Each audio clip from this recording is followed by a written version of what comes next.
Ang abandonadong mansyon sa gitna ng gubat ni. May isang lumang mansyon sa gitna ng gubat na matagal nang iniiwasan ng mga tao. Sabi nila, dati itong tirahan ng isang mayamang pamilya na misteryosong naglaho isang gabi. Mula noon, sinumang magtangkang pumasok, hindi na muling nakakalabas. Isang gabi, tatlong magkakaibigan, sina Marco, Jessa, at Leo, ang nagpasya na sumubok. Gusto lang sana nilang patunayan na gawa-gawa lang ang mga kwento. Bitbit ang mga flashlight, pumasok sila sa gubat hanggang marating ang lumang mansyon. Malamig, tahimik, at parang may mga matang nakamasid sa kanila.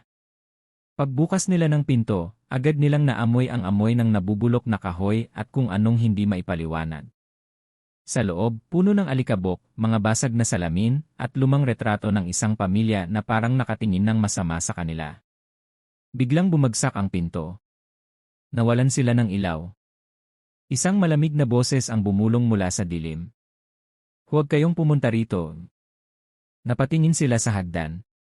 May lumalakad pababa, isang babae, putlang-putla, duguan ang mga mata, at parang umiiyak ng itim na luha. Dahan-dahan itong lumapit. Tumakbo sila, pero saan man sila dumaan, parating sila sa parehong silid, ang dining room na puno ng mga bangkay na nakaupo sa mesa, nakangiti, pero bulok na.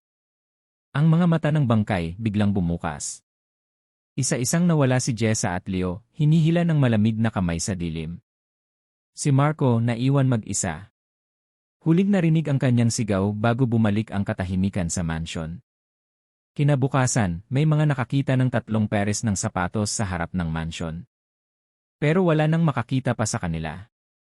Hanggang ngayon, sa tuwing dumadaan ang hangin sa gubat, maririnig mo ang bulong. Huwag kang papasok.